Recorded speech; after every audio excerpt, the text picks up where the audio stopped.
Dangote is launching by this September the biggest initial public offering ever seen in Africa for his refinery valued at 40 to 50 billion dollars. 5 to 10% of equity will be sold, which could raise between 2 billion to 5 billion dollars, even as we await more details in the IPO prospectus.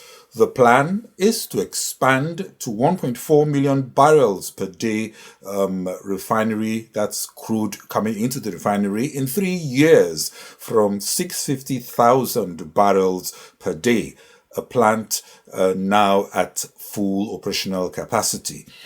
NNPCL currently holds 7.25% of equity and not expected to be granted more ownership share. We should see a primary listing on the Nigerian Stock Exchange as early as July. Dangote said they're aiming for September 2026 public subscription due to the very strong demand. There are also plans to list on multiple African exchanges: Nairobi, Johannesburg, Ghana, Ethiopia, and BRVM. BRVM is Bourse Régionale des Valeurs Mobilières. That's a regional stock exchange serving multiple West African countries. A listing on other global stock exchanges may come at a later date. Questions remain on how much will be private or available for the public, as an annual revenue target of $100 billion and dividends, also in dollars, are already generating a lot of excitement with investors and institutions. As we await further details in the prospectus, analysts are weighing the potential benefits and risks as investors take positions. Some stocks may also come under pressure as investors sell holdings to raise funds to participate in the offer. Hello, this is Global Business Insights, where we bring perspectives that help to navigate the more challenging context. Our deep dive today focuses on the Dangote IPO. Investors in the Nigeria stock market are already positioned to benefit from the FTSE Russell reinstatement, increasing global participation, bank recapitalization, and the Dangote IPO could be the icing on the cake, improving liquidity across participating African stock exchanges. Stronger price discovery and better market efficiency are some of the other positives coming out of this FTSE Russell reinstatement. Also, as this lowers cost of capital with better access to long-term funds, strengthening valuations and enabling broader investor confidence. All great news for the Nigerian economy. Let's first consider on a generic basis what investors typically look for. First, always remember that you are buying into uncertainty and risk, which is rewarded with commensurate returns. You have to understand the business, what it does, the revenue model, and its ability or inability to maintain a sustainable competitive advantage to protect its market share and fend off rivals. You also want to use reputable underwriters and investment advisors. The quality of institutional demand is also always a good sign. The prospectus will unveil more details on challenges like customer concentration, exposure to government and regulatory risk, existing and potential legal suits that need to be understood for what they mean for the company business model. And you need to understand the governance and leadership structures. Are there strong independent directors, or is it a board of mainly family or friends? Some companies grow profits quickly, others burn a lot of cash with profits coming in slowly. Is the industry threatened in any way by headwinds or helped by the context? If you look at the context in Nigeria, we just got an S&P risk upgrade for the country. That's sovereign risk rating. Definitely that's another plus which is going to strengthen confidence as far as investors are concerned. The pricing of the IPO should also be scrutinized. Remember that you are buying before the company has been priced through public trading. Many IPOs are priced for a first day pop. Do not forget the valuation multiples like price to earnings ratios, and compare with other listed peers. In some cases, there could be restrictions placed on insiders and employees, not allowing them to sell until a lock-up period expires. Understand the risks involved. IPO stocks can be volatile, and so if you cannot afford to wait for 3 to 6 months to see how it goes, it may not be right for you. A rule of thumb is to be prepared to lose 50% in the short term. You may also get zero or a much smaller allotment in case of oversubscription. Red flags that are often ignored include multiple qualified audits and hints at accounting irregularities, valuations that are way above peers, and proceeds going to promoters and other exiting interests instead of to strengthening operations. The best signs for investors include clear use of proceeds for expansion, not just to pay debt, management with a strong delivery and financial discipline track record, and exceptional institutional interest. In the case of Dangote refineries, you could have capital with an aggressive appetite moving quickly to invest, while other more patient investors with more conservative risk posture prefer to watch for how it settles. It's also common for large companies to bring in strategic investors, sort out debt obligations with equity, restructure ownership, and in some cases conduct private placements before a major public listing. Pre-IPO private placements also establish valuation benchmarks, attract institutional credibility, strengthens the balance sheet, making the company more attractive for later public market participation.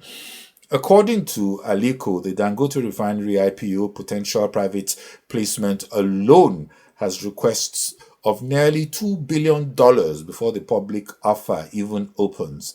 Dangote says, "We want it to be like an Amazon or Apple." The value proposition is definitely compelling, but cautious investors will note the short financial and operating track record behind the current financial projections. Concerns also remain over regulatory risk and whether the refinery has a durable competitive moat, especially if policy shifts open the market to more efficient offshore rivals and currently enjoyed protections are lifted. Analysts should also review returns from earlier Dangote IPOs and all the projected performance data closely, noting that refining is a much thinner margin business, susceptible to all kinds of risks, especially in the macroeconomics, unlike the upstream business. Also notably, in August 2024, Fitch downgraded Dangote Industries' national long-term rating from AA to B+ and placed it on Rating Watch Negative, citing various financial and governance issues. Later, Fitch said it would no longer provide ratings for Dangote as the relationship was severed. There is also the higher technical risk and complexity associated with a giant single train operation. Multiple smaller trains are sometimes advantageous. For example, if one section needs maintenance, the others keep running. The economics of a single train are, however, strong if everything is running well. The exposure can be worse when breakdowns tend to occur. Early buyers may see strong upside if post-IPO demand surges. Others will be concerned that the pre-IPO hype has inflated the price. In either case, investors should study the prospectus carefully, get technical inputs, and weigh the risks against their appetite, especially as a likely oversubscription could support the stock in the short term. And I expect he will go down as one of the truly great chairmen of the Federal Reserves that we've ever had. I really believe that. I think he's got abilities that very few people have. Covers a lot of territory, and he's respected by everybody, and that's so important in that position. Congratulations to Kevin. I will support and defend the Constitution of the United States That I will support and defend the Constitution of the United States against all enemies, foreign and domestic. against all enemies, foreign and domestic. That I will bear true faith and allegiance to the same. That I will bear true faith and allegiance to the same. That I take this obligation freely, That I take this obligation freely, without any mental reservation or purpose of evasion. without any mental reservation or purpose of evasion. And that I will well and faithfully discharge And that I will well and faithfully discharge the duties of the office on which I'm about to enter. the duties of the office upon which I'm about to enter. So help me God. So help me God. Kevin Warsh was officially sworn in as the 17th Fed chair at the White House on Friday, with Donald Trump stressing the central bank's independence. Before the ceremony, Fed Governor Christopher Waller said he would support rate hikes if inflation remains stubborn, pushing Treasury yields higher. Warsh is widely viewed as experienced and technically strong, and his appointment reflects his break from the Federal Reserve's current policy stance. Even so, with inflation still rising and energy prices under pressure from the war, further rate cuts may take time before they come. If conditions and inflation allow, Warsh is still expected to move faster on easing than Powell. Another key issue is how Warsh handles broader reforms, including a leaner, more focused Federal Reserve. What that means in practice is still unclear, but it could have wider implications. Top European Union officials on Friday said they saw oil and gas prices elevated through at least the end of 2027 as the fallout from the Iran war puts pressure on inflation and economic growth.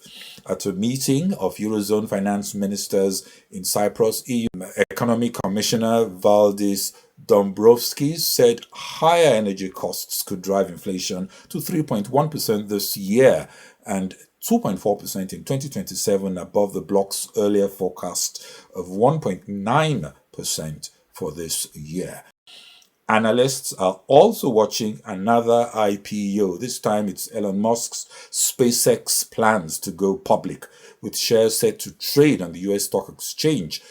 SpaceX builds rockets, runs Starlink, and owns AI firm XAI, and the IPO could be the biggest in Wall Street history and may launch next month under the symbol SPCX. Last year, SpaceX made a net loss of $4.9 billion on revenues of $18.6 billion. In the first 3 months of this year, it made a net loss of $4.3 billion. Its balance sheet shows $102 billion in assets, but also is burdened with $60.5 billion of debt. Losses are not unusual for a futuristic company like SpaceX, but analysts warn the stock could be volatile in this tougher environment, and if that risk does not suit you, it may be wiser to wait.